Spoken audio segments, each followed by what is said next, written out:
Hello dear friends, welcome back to my channel mission PSC. എൻ്റെ പേര് Aishwarya. SCRT ക്ലാസ്സാണ്. 6ാം ക്ലാസ്സിലെ സോഷ്യൽ സയൻസ് ഭാഗത്തെ 7ാമത്തെ ചാപ്റ്ററാണ് മധ്യകാല ഇന്ത്യ കലയും സാഹിത്യവും. ഈ ചാപ്റ്റർ ഡീറ്റെയിൽ ആയിട്ട് എക്സ്പ്ലെയിൻ ചെയ്ത് പറഞ്ഞിട്ടുണ്ട്. അപ്പോൾ അത് വൃത്തിയായിട്ട് മനസ്സിലാക്കി പഠിച്ചു പോവാം. വീഡിയോ സ്കിപ്പ് ചെയ്യാതെ കംപ്ലീറ്റ് കാണാം. അതുപോലെ തന്നെ ആദ്യമായിട്ടാണ് കാണണമെങ്കിൽ എൻ്റെ ചാനലൊന്ന് സബ്സ്ക്രൈബ് ചെയ്യുക, ലൈക്ക് ചെയ്യുക, സപ്പോർട്ട് ചെയ്യാം. ഓക്കെ, ക്ലാസ്സിലോട്ട് പോകാം.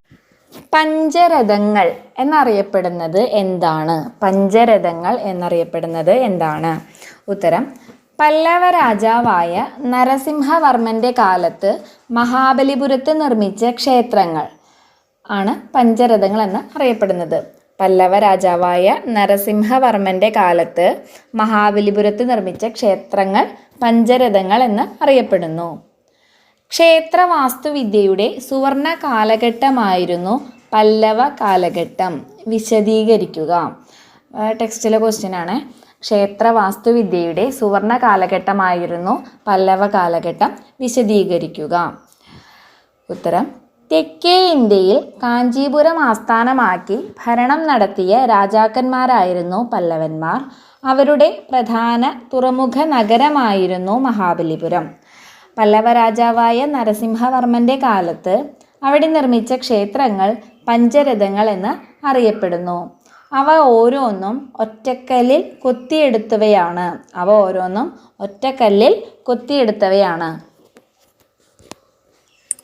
അടുത്ത ചോദ്യം: ഇന്ത്യയിൽ ഇന്ന് കാണുന്ന ക്ഷേത്ര നിർമ്മാണ രീതി വിവിധ ഘട്ടങ്ങളിലൂടെ വികാസം പ്രാപിച്ചതാണ്. സമർത്ഥിക്കുക. ഇന്ത്യയിൽ ഇന്ന് കാണുന്ന ക്ഷേത്ര നിർമ്മാണ രീതി വിവിധ ഘട്ടങ്ങളിലൂടെ വികാസം പ്രാപിച്ചതാണ്. അതിനെക്കുറിച്ചാണ് ചോദിച്ചതാണ്. ഉത്തരം എന്താണ്? മഹാബലിപുരത്തെ പഞ്ചരഥങ്ങൾ എന്നറിയപ്പെടുന്ന ഓരോ ക്ഷേത്രവും ഒറ്റക്കല്ലിൽ കൊത്തിയെടുത്തവയാണ്. മഹാരാഷ്ട്രയിലെ എല്ലോറ ഗുഹാക്ഷേത്രങ്ങൾ ഇത്തരത്തിൽപ്പെട്ടവയാണ്. 6ാം നൂറ്റാണ്ട് മുതൽ 12ാം നൂറ്റാണ്ട് വരെയുള്ള കാലത്താണ് ഈ ക്ഷേത്രങ്ങൾ നിർമ്മിച്ചത്. പിൽക്കാലത്ത് ചെത്തിമിനുക്കിയ പാറകൾ ഉപയോഗിച്ച് ഉയരമേറിയ ക്ഷേത്രങ്ങൾ നിർമ്മിക്കുന്ന രീതി നിലവിൽ വന്നു. ഇവയിൽ ഭൂരിഭാഗവും ബഹുനില ക്ഷേത്രങ്ങളായിരുന്നു. ആസാമിലെ കാമാഖ്യ ക്ഷേത്രവും ചോള രാജാവായ രാജരാജൻ തഞ്ചാവൂരിൽ നിർമ്മിച്ച ബൃഹദീശ്വര ക്ഷേത്രവും ഇതിന് ഉദാഹരണങ്ങളാണ്. പിന്നീട് ക്ഷേത്ര ഭിത്തികൾ ശില്പങ്ങൾ കൊണ്ട് അലങ്കരിക്കുന്ന സമ്പ്രദായം വ്യാപകമായി. മധ്യപ്രദേശിലെ ഖജുരാഹോ ക്ഷേത്രം ഈ രീതിയുടെ ഉദാഹരണമാണ്. ഇവയിൽ നിന്ന് ഇന്ത്യയിൽ ഇന്ന് കാണുന്ന ക്ഷേത്ര നിർമ്മാണ രീതി വിവിധ ഘട്ടങ്ങളിലൂടെ വികാസം പ്രാപിച്ചതാണെന്ന് മനസ്സിലാക്കാം. ഒന്നും കൂടി പറയാം. എങ്ങനെയാണ് നമ്മുടെ ഇന്ത്യയിൽ ക്ഷേത്ര നിർമ്മാണ രീതി വിവിധ ഘട്ടങ്ങളിലൂടെ വികാസം പ്രാപിച്ചതാണെന്ന് എങ്ങനെയാണ് അത് ഉണ്ടായിരുന്നത്? വിവിധ ഘട്ടങ്ങളിലൂടെയാണ് വികാസം പ്രാപിച്ചത്. ഇതിനെക്കുറിച്ച് സമർത്ഥിക്കാനാണ് പറഞ്ഞേക്കണേ. ഉത്തരം: മഹാബലിപുരത്തെ പഞ്ചരഥങ്ങൾ എന്നറിയപ്പെടുന്ന ഓരോ ക്ഷേത്രവും ഒറ്റക്കല്ലിൽ കൊത്തിയെടുത്തവയാണ്. മഹാരാഷ്ട്രയിലെ എല്ലോറ ഗുഹാക്ഷേത്രങ്ങൾ ഇത്തരത്തിൽപ്പെട്ടവയാണ്. 6ാം നൂറ്റാണ്ട് മുതൽ 12ാം നൂറ്റാണ്ട് വരെയുള്ള കാലത്താണ് ഈ ക്ഷേത്രങ്ങൾ നിർമ്മിച്ചത്. പിൽക്കാലത്ത് ചെത്തിമിനുക്കിയ പാറകൾ ഉപയോഗിച്ച് ഉയരമേറിയ ക്ഷേത്രങ്ങൾ നിർമ്മിക്കുന്ന രീതി നിലവിൽ വന്നു. ഇവയിൽ ഭൂരിഭാഗവും ബഹുനില ക്ഷേത്രങ്ങളായിരുന്നു. ആസാമിലെ കാമാഖ്യ ക്ഷേത്രവും ചോള രാജാവായ രാജരാജൻ തഞ്ചാവൂരിൽ നിർമ്മിച്ച ബൃഹദീശ്വര ക്ഷേത്രവും ഇതിന് ഉദാഹരണങ്ങളാണ്. പിന്നീട് ക്ഷേത്രഭിത്തി ശില്പങ്ങൾ കൊണ്ടലങ്കരിക്കുന്ന സമ്പ്രദായം വ്യാപകമായി. മധ്യപ്രദേശിലെ ഖജുരാഹോ ക്ഷേത്രം ഈ രീതിയുടെ ഉദാഹരണമാണ്. ഇവയിൽ നിന്ന് ഇന്ത്യയിൽ ഇന്ന് കാണുന്ന ക്ഷേത്ര നിർമ്മാണ രീതി വിവിധ ഘട്ടങ്ങളിലൂടെ വികാസം പ്രാപിച്ചതാണെന്ന് മനസ്സിലാക്കാം. ചോള വാസ്തുവിദ്യയെക്കുറിച്ച് എഴുതുക. ചോള വാസ്തുവിദ്യ. ഉത്തരം: പിൽക്കാലത്ത് ചെത്തിമിനുക്കിയ പാറകൾ ഉപയോഗിച്ച് ഉയരമേറിയ ക്ഷേത്രങ്ങൾ നിർമ്മിക്കുന്ന രീതി നിലവിൽ വന്നു. ഇവയിൽ ഭൂരിഭാഗവും ബഹുനില ക്ഷേത്രങ്ങളായിരുന്നു. രാജരാജ ചോളൻ്റെ കാലത്ത് നിർമ്മിച്ച തഞ്ചാവൂരിലെ ബൃഹദീശ്വര ക്ഷേത്രവും അസാമിലെ കാമാഖ്യ ക്ഷേത്രവും ഈ ശൈലിയിൽ നിർമ്മിക്കപ്പെട്ടവയാണ്. ഇത് ചോള വാസ്തുവിദ്യയിൽ. പിൽക്കാലത്ത് ചെത്തിമിനുക്കിയ പാറകൾ ഉപയോഗിച്ച് ഉയരമേറിയ ക്ഷേത്രങ്ങൾ നിർമ്മിക്കുന്ന രീതി നിലവിൽ വന്നു. ഇവയിൽ ഭൂരിഭാഗവും ബഹുനില ക്ഷേത്രങ്ങളായിരുന്നു. രാജരാജ ചോളന്റെ കാലത്ത് നിർമ്മിച്ച തഞ്ചാവൂരിലെ ബൃഹദീശ്വര ക്ഷേത്രവും ആസാമിലെ കാമാഖ്യ ക്ഷേത്രവും ഈ ശൈലിയിൽ നിർമ്മിക്കപ്പെട്ടവയാണ്. അടുത്ത ചോദ്യം, ഇന്തോ ഇസ്ലാമിക് വാസ്തുവിദ്യാ ശൈലി എങ്ങനെ രൂപപ്പെട്ടു? ഇന്തോ ഇസ്ലാമിക് വാസ്തുവിദ്യാ ശൈലി എങ്ങനെ രൂപപ്പെട്ടു? ഉത്തരം, വാസ്തുവിദ്യാ രംഗത്ത് വിദഗ്ധരായവരെ തുർക്കി, പേർഷ്യ എന്നീ രാജ്യങ്ങളിൽ നിന്ന് ഇന്ത്യയിലേക്ക് കൊണ്ടുവന്നു. അവരോടൊപ്പം തദ്ദേശീയരായ ശില്പികൾ, തൊഴിലാളികൾ, കൽപ്പണിക്കാർ തുടങ്ങിയവരും നിർമ്മാണ പ്രവർത്തനങ്ങളിൽ പങ്കാളികളായി. ഈ ഇരു കൂട്ടരുടെയും ശൈലികൾ സമന്വയിപ്പിച്ചാണ് ഇന്തോ ഇസ്ലാമിക് വാസ്തുവിദ്യാ ശൈലി രൂപപ്പെട്ടത്. മനസ്സിലായോ എങ്ങനെയാണ് ഇന്തോ ഇസ്ലാമിക് വാസ്തുവിദ്യാ ശൈലി രൂപപ്പെട്ടതെന്ന്? വാസ്തുവിദ്യാ രംഗത്ത് വിദഗ്ധരായവരെ തുർക്കി, പേർഷ്യ എന്നീ രാജ്യങ്ങളിൽ നിന്ന് ഇന്ത്യയിലേക്ക് കൊണ്ടുവന്നു. അവരോടൊപ്പം തദ്ദേശീയരായ ശില്പികൾ, തൊഴിലാളികൾ, കൽപ്പണിക്കാർ തുടങ്ങിയവരും നിർമ്മാണ പ്രവർത്തനങ്ങളിൽ പങ്കാളികളായി. ഇരു കൂട്ടരുടെയും ശൈലികൾ സമന്വയിച്ചാണ് ഇന്തോ ഇസ്ലാമിക് വാസ്തുവിദ്യാ ശൈലി രൂപപ്പെട്ടത്. അടുത്ത ചോദ്യം, ഇന്തോ ഇസ്ലാമിക് വാസ്തുവിദ്യയുടെ പൊതു സവിശേഷതകൾ എന്തൊക്കെയാണ്? കമാനങ്ങളും താഴികക്കുടങ്ങളും മിനാരങ്ങളും ഈ ശൈലിയുടെ മുഖ്യ സവിശേഷതകളാണ്. എന്തൊക്കെയാണ്? കമാനങ്ങൾ, താഴികക്കുടങ്ങൾ, മിനാരങ്ങൾ. കെട്ടിടങ്ങളിൽ അലങ്കാരത്തിന് വേണ്ടി പുഷ്പങ്ങളുടെയും സസ്യങ്ങളുടെയും രൂപങ്ങൾ കൊത്തിവെച്ചു.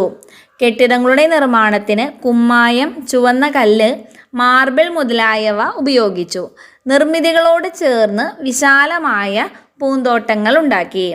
അടുത്ത ചോദ്യം, കുത്തബ് മിനാറിനെ കുറിച്ച് ഒരു ചെറിയ കുറിപ്പ് എഴുതുക. കുത്തബ് മിനാറിനെ കുറിച്ച് എഴുതാനാണ് പറഞ്ഞേക്കണം. എന്താണ്? സൽത്തനത്ത് സ്ഥാപകനായിരുന്ന കുത്തബ്ദീൻ ഐബക്കാണ് കുത്തബ് മിനാറിൻ്റെ നിർമ്മാണം ആരംഭിച്ചത്. ഇൽത്തുമിഷ് ഇതിൻ്റെ നിർമ്മാണം പൂർത്തിയാക്കി. ഉയരമുള്ള ഗോപുരവും ഗോപുരത്തിൽ നിന്ന് തള്ളി നിൽക്കുന്ന ബാൽക്കണികളും ഇതിൻ്റെ സവിശേഷതകളാണ്. ഇന്തോ ഇസ്ലാമിക് ശൈലിയിൽ നിർമ്മിച്ച ആദ്യ കെട്ടിടമാണ് കുത്തബ് മിനാർ. ഇന്തോ ഇസ്ലാമിക് ശൈലിയിൽ നിർമ്മിച്ച ആദ്യ കെട്ടിടമാണ് കുത്തബ് മിനാർ.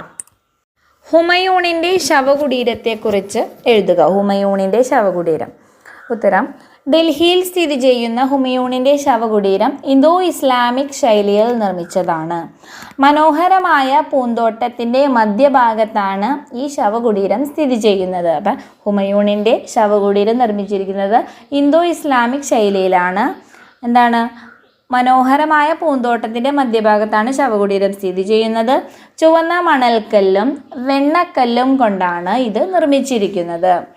അടുത്ത ക്വസ്റ്റ്യൻ, താജ്മഹലിനെ കുറിച്ച് നിങ്ങൾക്ക് എന്തറിയാം? കുട്ടികളോടാണ് കേട്ടോ ചോദ്യം. നമ്മൾ പഠിക്കണമെന്നേ ഉള്ളൂ. അപ്പം അതേ രീതിയിൽ മനസ്സിലാക്കുക. താജ്മഹലിനെ കുറിച്ച് നിങ്ങൾക്ക് എന്തറിയാം? എന്തൊക്കെയാണ്? മുഗൾ ചക്രവർത്തിയായ ഷാജഹാൻ പത്നി മുംതാസ് മഹലിൻ്റെ ഓർമ്മയ്ക്കായി മുഗൾ ചക്രവർത്തിയായ ഷാജഹാൻ പത്നി മുംതാസ് മഹലിൻ്റെ ഓർമ്മയ്ക്കായി ആഗ്രയിൽ നിർമ്മിച്ച താജ്മഹൽ ഇന്തോ ഇസ്ലാമിക് ശൈലിയുടെ ഏറ്റവും നല്ല ഉദാഹരണമാണ്. ഇതിൻ്റെ നിർമ്മാണത്തിന് വെള്ള മാർബിളാണ് ഉപയോഗിച്ചത്. അടുത്ത ചോദ്യം, ഡൽഹിയിലെ ചെങ്കോട്ടയ്ക്ക് ആ പേര് വരാൻ കാരണം എന്തായിരിക്കും? ഡൽഹിയിലെ ചെങ്കോട്ടയ്ക്ക് ആ പേര് വരാനുള്ള കാരണം. ഉത്തരം, മുഗൾ ഭരണകാലത്തെ കോട്ടകളിൽ പ്രധാനപ്പെട്ടതാണ് ചെങ്കോട്ട. പൂർണ്ണമായും ചുവന്ന മണൽക്കല്ലുകൊണ്ട് കൊണ്ടാണ് ചെങ്കോട്ട നിർമ്മിച്ചിരിക്കുന്നത്. അതിനാലാണ് ചെങ്കോട്ടയ്ക്ക് ആ പേര് വന്നത്. അടുത്ത ചോദ്യം, മധ്യകാല ഇന്ത്യയിലെ പ്രധാന നിർമ്മിതികളെക്കുറിച്ചുള്ള വിവരങ്ങൾ ശേഖരിക്കുക. ആദ്യത്തെയാണ് ബൃഹദീശ്വര ക്ഷേത്രം. തമിഴ്നാട്ടിലെ തഞ്ചാവൂരിൽ സ്ഥിതി ചെയ്യുന്നു. ബൃഹദീശ്വര ക്ഷേത്രം സ്ഥിതി ചെയ്യുന്നത് തഞ്ചാവൂരിലാണ്. ചോള രാജാവായ രാജരാജനാണ് നിർമ്മിച്ചത്. ഇന്ത്യയിലെ വിസ്തൃതവും ഉയരമേറിയതുമായ ക്ഷേത്രങ്ങളിൽ ഒന്നാണ് ബൃഹദീശ്വര ക്ഷേത്രം. പാറകൾ ചെത്തിമിനുക്കി നിർമ്മിച്ച ബഹുനില ക്ഷേത്രമാണ് ബൃഹദീശ്വര ക്ഷേത്രം. അടുത്തത് കുത്തബ് മിനാറാണ്. നേരത്തെ കുത്തബ് മിനാറിനെ കുറിച്ച് പറഞ്ഞിരുന്നു അല്ലേ. സൽത്തനത്ത് സ്ഥാപകനായിരുന്ന കുത്തബ്ദീൻ ഐബക്കാണ് കുത്തബ് മിനാറിൻ്റെ നിർമ്മാണം ആരംഭിച്ചത്. പക്ഷെ ഇത് പൂർത്തിയാക്കിയതോ ഇൽത്തുമിഷാണ് ഇതിൻ്റെ നിർമ്മാണം പൂർത്തിയാക്കിയത്. ഉയരമുള്ള ഗോപുരത്തിൽ നിന്ന് തള്ളി നിൽക്കുന്ന ബാൽക്കണികളും ഇതിൻ്റെ സവിശേഷതകളാണ്. ഇന്തോ ഇസ്ലാമിക് ശൈലിയിൽ നിർമ്മിച്ച ആദ്യത്തെ കെട്ടിടമാണ് കുത്തബ് മിനാർ. കുത്തബ് മിനാർ സ്ഥിതി ചെയ്യുന്നത് ഡൽഹിയിലാണ്. അടുത്തത് താജ്മഹലാണ്. മുഗൾ ചക്രവർത്തിയായ ഷാജഹാൻ പത്നി മുംതാസ് മഹലിൻ്റെ ഓർമ്മയ്ക്കായി നിർമ്മിച്ചു. ആഗ്രയിലാണ് സ്ഥിതി ചെയ്യുന്നത്. ഇന്തോ ഇസ്ലാമിക് ശൈലിയുടെ ഏറ്റവും നല്ല ഉദാഹരണമാണ് താജ്മഹൽ. ഇതിൻ്റെ നിർമ്മാണത്തിന് വെള്ള മാർബിളാണ് ഉപയോഗിച്ചിരിക്കുന്നത്. അടുത്തത് ചെങ്കോട്ട. മുഗൾ ഭരണകാലത്തെ കോട്ടകളിൽ പ്രധാനപ്പെട്ടതാണ് ചെങ്കോട്ട. മുഗൾ ചക്രവർത്തിയായ ഷാജഹാൻ പണികഴിപ്പിച്ചതാണ്. പൂർണ്ണമായും ചുവന്ന മണൽക്കല്ലുകൾ കൊണ്ടാണ് ചെങ്കോട്ട നിർമ്മിച്ചിരിക്കുന്നത്. ഇനി ചെങ്കോട്ട സ്ഥിതി ചെയ്യുന്നത് ഡൽഹിയിലാണ്. അടുത്തത് ജുമാ മസ്ജിദ്. ഇന്തോ ഇസ്ലാമിക് ശൈലിയിലുള്ള മറ്റൊരു നിർമ്മിതിയാണ് ഡൽഹിയിലെ ജുമാ മസ്ജിദ്. മുഗൾ ചക്രവർത്തി ഷാജഹാനാണ് ഈ പള്ളി പണി തീർത്തത്. അടുത്ത ചോദ്യം, ഷാജഹാൻ്റെ കാലഘട്ടത്തിലെ പ്രധാന നിർമ്മിതികൾ ഏതൊക്കെയാണ്? ഷാജഹാൻ്റെ കാലഘട്ടത്തിലെ പ്രധാന നിർമ്മിതികൾ ഏതാണ്? താജ്മഹൽ, ചെങ്കോട്ട, ഡൽഹിയിലെ ജുമാ മസ്ജിദ്. താജ്മഹൽ, ചെങ്കോട്ട, ഡൽഹിയിലെ ജുമാ മസ്ജിദ്. ദക്ഷിണേന്ത്യയിൽ വിജയനഗര രാജാക്കന്മാർ നിർമ്മിച്ച പ്രധാന ക്ഷേത്രങ്ങൾ ഏതൊക്കെയാണ്? വിട്ടലസ്വാമി ക്ഷേത്രവും ഹസാരരാമ ക്ഷേത്രവും. വിട്ടലസ്വാമി ക്ഷേത്രവും ഹസാരരാമ ക്ഷേത്രവും. അടുത്ത ചോദ്യം, വിജയനഗര രാജാക്കന്മാർ നിർമ്മിച്ച ക്ഷേത്രങ്ങൾ മുൻകാല ക്ഷേത്രങ്ങളിൽ നിന്ന് എങ്ങനെ വ്യത്യാസപ്പെട്ടിരിക്കുന്നു? വിജയനഗര രാജാക്കന്മാർ നിർമ്മിച്ച ക്ഷേത്രങ്ങൾ മുൻകാല ക്ഷേത്രങ്ങളിൽ നിന്ന് എങ്ങനെ വ്യത്യാസപ്പെട്ടിരിക്കുന്നു? ഉത്തരം, ഇവ പാറകൾ ചെത്തി മിനുക്കി നിർമ്മിച്ച ബഹുനില ക്ഷേത്രങ്ങളാണ്. ക്ഷേത്രങ്ങളോട് ചേർന്ന് മണ്ഡപങ്ങൾ നിർമ്മിച്ചു. അലങ്കാരപ്പണികളുള്ള തൂണുകൾ നിർമ്മിച്ചു. ക്ഷേത്രങ്ങൾ വിപുലപ്പെടുത്തി. എന്താണ് മുൻകാല ക്ഷേത്രങ്ങളിൽ നിന്ന് എങ്ങനെയാണ് വിജയനഗര രാജാക്കന്മാർ നിർമ്മിച്ച ക്ഷേത്രങ്ങൾ വ്യത്യാസപ്പെട്ടിരിക്കുന്നത്? എങ്ങനെയാണ്? ഇവ പാറകൾ ചെത്തി മിനുക്കി നിർമ്മിച്ച ബഹുനില ക്ഷേത്രങ്ങളാണ്. അതുപോലെ ക്ഷേത്രങ്ങളോട് ചേർന്ന് മണ്ഡപങ്ങൾ നിർമ്മിച്ചു. അലങ്കാരപ്പണികളുള്ള തൂണുകൾ നിർമ്മിച്ചു. പിന്നെയോ ക്ഷേത്രങ്ങൾ വിപുലപ്പെടുത്തി. അടുത്ത ചോദ്യം, പോർച്ചുഗീസുകാർ കൊണ്ടുവന്ന വാസ്തുവിദ്യാ ശൈലി എന്തായിരുന്നു? പോർച്ചുഗീസുകാർ കൊണ്ടുവന്ന വാസ്തുവിദ്യാ ശൈലിയാണ് ഗോത്തിക് ശൈലി. ഓരോ പോയിന്റും നല്ലപോലെ ഓർത്ത് വെച്ച് പഠിക്കാം കേട്ടോ. ഗോത്തിക് ശൈലിയാണ് പോർച്ചുഗീസുകാർ കൊണ്ടുവന്ന വാസ്തുവിദ്യാ ശൈലി. അടുത്ത ചോദ്യം, പോർച്ചുഗീസുകാർ കൊണ്ടുവന്ന വാസ്തുവിദ്യാ ശൈലിയാണ് ഗോത്തിക് ശൈലി. ഗോത്തിക് ശൈലിയുടെ പ്രധാന സവിശേഷതകൾ എന്തൊക്കെയാണെന്ന്? ഉത്തരം, കൂർത്ത ഗോപുരങ്ങളും കമാനങ്ങളുമാണ് ഗോത്തിക് ശൈലിയുടെ പ്രധാന സവിശേഷതകൾ. കൂർത്ത ഗോപുരങ്ങളും കമാനങ്ങളും. അടുത്ത ചോദ്യം, ഗോത്തിക് ശൈലിയുള്ള വാസ്തുവിദ്യയെക്കുറിച്ച് ഒരു കുറിപ്പ് എഴുതുക. ഗോത്തിക് ശൈലിയിലുള്ള വാസ്തുവിദ്യയെക്കുറിച്ച് ഒരു കുറിപ്പ് എഴുതുക. 16-ാം നൂറ്റാണ്ടിൽ പോർച്ചുഗീസുകാർ ഒരു പുതിയ വാസ്തുവിദ്യാ ശൈലി ഇന്ത്യയിൽ പരിചയപ്പെടുത്തി. ഇത് ഗോത്തിക് ശൈലി എന്നറിയപ്പെടുന്നു. കൂർത്ത ഗോപുരങ്ങളും കമാനങ്ങളും ഇതിൻ്റെ മുഖ്യ സവിശേഷതകളാണ്. കൊച്ചിയിലെ സെൻറ്റ് ഫ്രാൻസിസ് പള്ളിയും ഗോവയിലെ ബോം ജീസസ് പള്ളിയും ഇവയ്ക്ക് ഉദാഹരണമാണ്. അപ്പോൾ ഗോത്തിക് ശൈലിയിലുള്ള ഉദാഹരണങ്ങളും പറഞ്ഞു. ഏതൊക്കെയാണ്? കൊച്ചിയിലെ സെൻറ്റ് ഫ്രാൻസിസ് പള്ളി, ഗോവയിലെ ബോം ജീസസ് പള്ളിയും ഇവയ്ക്ക് ഉദാഹരണമാണ്. അടുത്ത ചോദ്യമാണ്, മധ്യകാല ഇന്ത്യയിൽ സംഗീതത്തിൻ്റെയും ചിത്രകലയുടെയും മേഖലകളിൽ വന്ന മാറ്റങ്ങൾ എന്തൊക്കെയാണ്? മധ്യകാല ഇന്ത്യയിൽ സംഗീതത്തിൻ്റെയും ചിത്രകലയുടെയും മേഖലകളിൽ വന്ന മാറ്റങ്ങൾ. ഉത്തരം നോക്കൂ. ദക്ഷിണേന്ത്യയിൽ കർണാടക സംഗീതം കൂടുതൽ വികാസം പ്രാപിച്ചു. സൽത്തനത്ത് മുഗൾ കാലഘട്ടത്തിൽ പേർഷ്യൻ സംഗീതത്തിൻ്റെ സ്വാധീന ഫലമായി പുതിയൊരു സംഗീത ശൈലി രൂപപ്പെട്ടു. ഇതാണ് ഹിന്ദുസ്ഥാനി സംഗീതം. സൽത്തനത്ത് മുഗൾ കാലഘട്ടത്തിൽ പേർഷ്യൻ സംഗീതത്തിൻ്റെ സ്വാധീന ഫലമായി പുതിയൊരു സംഗീത ശൈലി രൂപപ്പെട്ടു. ആ സംഗീത ശൈലിയാണ് ഹിന്ദുസ്ഥാനി സംഗീതം. ഗവ്വാലി എന്ന സംഗീത രൂപം രൂപപ്പെട്ടത് ഇക്കാലത്താണ്. പുതിയ സംഗീതോപകരണങ്ങൾ ഈ കാലഘട്ടത്തിൽ രൂപം കൊണ്ടു. തബല, സിത്താർ എന്നിവ ഇതിന് ഉദാഹരണമാണ്. സംഗീതത്തിൽ എന്ന പോലെ ചിത്രകലയിലും മധ്യകാലഘട്ടത്തിൽ ശ്രദ്ധേയമായ മാറ്റങ്ങൾ വന്നു. രാമായണം, ബൈബിൾ, കൊട്ടാര ജീവിതം, പ്രകൃതി ദൃശ്യങ്ങൾ തുടങ്ങിയവയായിരുന്നു ചിത്രങ്ങളുടെ പ്രമേയങ്ങൾ. അടുത്ത ചോദ്യം, ഖവ്വാലിയെക്കുറിച്ച് ഒരു ചെറിയ കുറിപ്പ് എഴുതുക. എന്താണ് ഖവ്വാലി? നോക്കിയേ. സൂഫി വര്യന്മാർ താമസിച്ചിരുന്ന ഖാൻഗകളിൽ രൂപപ്പെട്ട ഒരു സംഗീത രൂപം, അതാണ് ഖവ്വാലി. സൂഫി വര്യന്മാർ താമസിച്ചിരുന്ന ഖാൻഗകളിൽ രൂപപ്പെട്ട ഒരു സംഗീത രൂപമാണ് ഖവ്വാലി. ഉറുദു ഭാഷയിൽ രചിക്കപ്പെട്ട ഭക്തി ഗീതങ്ങൾ വാദ്യമേളങ്ങളുടെ അകമ്പടിയോടെ ചടുലമായ താളക്രമത്തിൽ ആലപിക്കുന്നതാണ് ഇതിൻ്റെ പ്രത്യേകത. ഖവ്വാലി എന്താണെന്നും പറഞ്ഞു, ഖവ്വാലിയുടെ പ്രത്യേകത എന്താണെന്നും പറഞ്ഞു കേട്ടോ. അടുത്ത ചോദ്യം, മധ്യകാലഘട്ടത്തിൽ ചിത്രകലയ്ക്ക് സ്വീകരിച്ച പ്രമേയങ്ങൾ എന്തൊക്കെയാണ്? മധ്യകാലഘട്ടത്തിൽ ചിത്രകലയ്ക്ക് സ്വീകരിച്ച പ്രമേയങ്ങൾ ഇതൊക്കെയാണ്: രാമായണം, ബൈബിൾ, കൊട്ടാര ജീവിതം, പ്രകൃതി ദൃശ്യങ്ങൾ തുടങ്ങിയവയായിരുന്നു ചിത്രങ്ങളുടെ പ്രമേയങ്ങൾ. അടുത്ത ചോദ്യം, മധ്യകാല ഇന്ത്യയിൽ സാഹിത്യത്തിൻ്റെയും പ്രാദേശിക ഭാഷകളുടെയും വളർച്ചയിലും വികാസത്തിലും ഭക്തി സൂഫി പ്രസ്ഥാനങ്ങളുടെ പങ്ക് വിലയിരുത്തുക. മധ്യകാല ഇന്ത്യയിൽ സാഹിത്യത്തിൻ്റെയും പ്രാദേശിക ഭാഷകളുടെയും വളർച്ചയിലും വികാസത്തിലും ഭക്തി സൂഫി പ്രസ്ഥാനങ്ങളുടെ പങ്ക് വിലയിരുത്താൻ. നോക്കൂ, ഭക്തി പ്രസ്ഥാനത്തിൻ്റെ വരവ് വിവിധ പ്രാദേശിക ഭാഷകൾക്ക് ഉണർവേകി. ഭക്തി പ്രസ്ഥാനത്തിലെ കവികളെല്ലാം സാധാരണക്കാരൻ്റെ ഭാഷയിലാണ് കവിതകൾ രചിച്ചത്. ഇത് പ്രാദേശിക ഭാഷകളുടെ വളർച്ചയ്ക്ക് സഹായകമായി. മലയാളം, തെലുങ്ക്, കന്നഡ, മറാഠി, ഹിന്ദി, ബംഗാളി, ഗുജറാത്തി എന്നീ ഭാഷകളുടെ വികാസത്തെ ഇത് സഹായിച്ചു.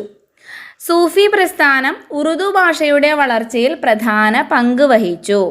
അറബി, പേർഷ്യൻ എന്നീ ഭാഷകളും ഇന്ത്യൻ പ്രാകൃത ഭാഷകളായ ഗഡിബോലി, ബ്രിജ് മുതലായവയും കൂടിച്ചേർന്നുണ്ടായതാണ് ഉറുദു ഭാഷ. അടുത്തത്, ഭക്തി പ്രസ്ഥാനത്തെക്കുറിച്ച് ഒരു ചെറിയ കുറിപ്പ് എഴുതുക. എല്ലാം കുറിപ്പാ ചോദിച്ചേക്കണം. ഭക്തി പ്രസ്ഥാനത്തെക്കുറിച്ച് എഴുതാം. ഉത്തരം: ദൈവത്തോടുള്ള സ്നേഹവും ഭക്തിയും അടിസ്ഥാനമാക്കി ദക്ഷിണേന്ത്യയിൽ രൂപം കൊണ്ടതാണ് ഭക്തി പ്രസ്ഥാനം. അപ്പോൾ ഭക്തി പ്രസ്ഥാനം രൂപം കൊണ്ടത് ദക്ഷിണേന്ത്യയിലാണെന്ന് ഓർക്കാം കേട്ടോ. ദക്ഷിണേന്ത്യയിലെ ഭക്തി പ്രസ്ഥാനത്തിന് നായനാർമാർ, ആഴ്വാർമാർ എന്ന രണ്ട് വിഭാഗങ്ങൾ ഉണ്ടായിരുന്നു. നായനാർമാർ ശിവഭക്തരും ആഴ്വാർമാർ വിഷ്ണു ഭക്തരുമാണ്. 14-ാം നൂറ്റാണ്ടോടെ ഈ ആശയം ഉത്തരേന്ത്യയിലേക്ക് വ്യാപിച്ചു. ഗുരുനാനാക്ക്, കബീർദാസ്, തുളസിദാസ്, സൂർദാസ്, തുക്കാറാം, മീരാബായ്, ചൈതന്യ തുടങ്ങിയവരായിരുന്നു ഉത്തരേന്ത്യയിലെ ഭക്തി പ്രസ്ഥാനത്തിൻ്റെ പ്രധാന പ്രചാരകർ. അപ്പോൾ ഭക്തി പ്രസ്ഥാനത്തിൽ രണ്ട് വിഭാഗം ഉണ്ടായിരുന്നു. അതേതൊക്കെയാണ്? നായനാർമാരും ആഴ്വാർമാരും. നായനാർമാർ ശിവഭക്തരും ആയിരുന്നു, ആഴ്വാർമാർ വിഷ്ണു ഭക്തരും ആയിരുന്നു. 14-ാം നൂറ്റാണ്ടോടെ ഈ ആശയം ഉത്തരേന്ത്യയിലേക്ക് വ്യാപിച്ചു. അപ്പോൾ രൂപം കൊണ്ടത് ദക്ഷിണേന്ത്യയിലാണെന്ന് ഓർക്കാം കേട്ടോ. ഇനി ഗുരുനാനാക്ക്, കബീർദാസ്, തുളസിദാസ്, സൂർദാസ്, തുക്കാറാം, മീരാഭായ്, ചൈതന്യ തുടങ്ങിയവരായിരുന്നു ഉത്തരേന്ത്യയിലെ ഭക്തി പ്രസ്ഥാനത്തിൻ്റെ പ്രധാന പ്രചാരകർ. അടുത്ത ക്വസ്റ്റ്യൻ, സൂഫി പ്രസ്ഥാനത്തെക്കുറിച്ച് ഒരു ചെറിയ കുറിപ്പ് എഴുതുക. നേരത്തെ പറഞ്ഞത് ഭക്തി പ്രസ്ഥാനം, അടുത്തത് സൂഫി പ്രസ്ഥാനം. ഉത്തരം: സൂഫികൾ ആഡംബര ജീവിതത്തെ എതിർക്കുകയും ആത്മീയ ജീവിതത്തിന് പ്രാധാന്യം നൽകുകയും ചെയ്തു. സൂഫ് എന്ന അറബ് പദത്തിൽ നിന്നാണ് സൂഫിസം എന്ന പദം ഉണ്ടായത്. ഖ്വാജ മൊയ്നുദ്ദീൻ ചിസ്തി, നിസാമുദ്ദീൻ ഔലിയ തുടങ്ങിയവർ സൂഫിസത്തിൻ്റെ പ്രചാരകരായിരുന്നു. അപ്പോൾ ആരൊക്കെയാണ്? ഖ്വാജ മൊയ്നുദ്ദീൻ ചിസ്തി, നിസാമുദ്ദീൻ ഔലിയ, അവരായിരുന്നു സൂഫിസത്തിൻ്റെ പ്രചാരകർ. അടുത്തത്, ഓരോ റീജിയണൽ ലാംഗ്വേജും അതിൽ ആ ഓരോ ഭാഷയിലുള്ള വർക്ക് അത് എഴുതിയത് ആരാന്നാണ് പറഞ്ഞിരിക്കുന്നത്. ഓരോന്ന് നോക്കാം. മലയാളത്തിലാണ് അധ്യാത്മരാമായണം എഴുത്തച്ഛനാണ് എഴുതിയത്. ഹിന്ദി രാമചരിതമാനസം എഴുതിയത് തുളസീദാസ്. കന്നഡ വിക്രമാർജുന വിജയം അല്ലെങ്കിൽ പമ്പ ഭാരതം എഴുതിയത് പമ്പ. മറാത്തി ഭാഗവതം ഏക്നാഥാണ് എഴുതിയത്. അടുത്തത് ഗുജറാത്തിയിലാണ്. ഗുജറാത്തി ഭാഗവതം എഴുതിയത് പ്രേമാനന്ദ. തമിഴിലെ ഇരാമവതാരം അല്ലെങ്കിൽ കമ്പരാമായണം എന്ന് പറയും. ഇരാമവതാരം അല്ലെങ്കിൽ കമ്പരാമായണം എഴുതിയത് കമ്പർ. അടുത്തത് തെലുങ്ക് മഹാഭാരതം എഴുതിയത് നന്നയ്യ. ഒഡിയ മഹാഭാരതം എഴുതിയത് സരളദാസ. അടുത്തത് ബംഗാളി രാമായണം കൃതിവാസ. ബംഗാളി രാമായണം കൃതിവാസ.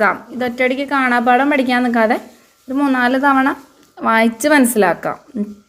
അപ്പോൾ ഓപ്ഷൻ ചെയ്യുന്നത് ഇത് വന്നാലും ഇതിൽ നിന്ന് ആൻസർ കിട്ടും. ഇതോടുകൂടെ ക്ലാസ് അവസാനിക്കുകയാണ്. അതായത് 6ാം ക്ലാസ്സിലെ സോഷ്യൽ സയൻസ് ഭാഗത്തെ 7ാമത്തെ ചാപ്റ്ററാണ് നമ്മൾ ഇന്ന് പഠിച്ചത്. ഏതാണ്? മധ്യകാല ഇന്ത്യ കലയും സാഹിത്യവും. ഈ ചാപ്റ്റർ ഡീറ്റെയിൽ ആയിട്ട് എക്സ്പ്ലെയിൻ ചെയ്തിട്ടുണ്ട്. കൃത്യമായി മനസ്സിലാക്കി പഠിക്കുക. എല്ലാവർക്കും ഉപകാരപ്പെട്ടു എന്ന് കരുതുന്നു. വീഡിയോ ഇഷ്ടമായെങ്കിൽ ഒന്ന് ലൈക്ക് ചെയ്യുക, കമൻറ്റ് ചെയ്യുക. Okay, thank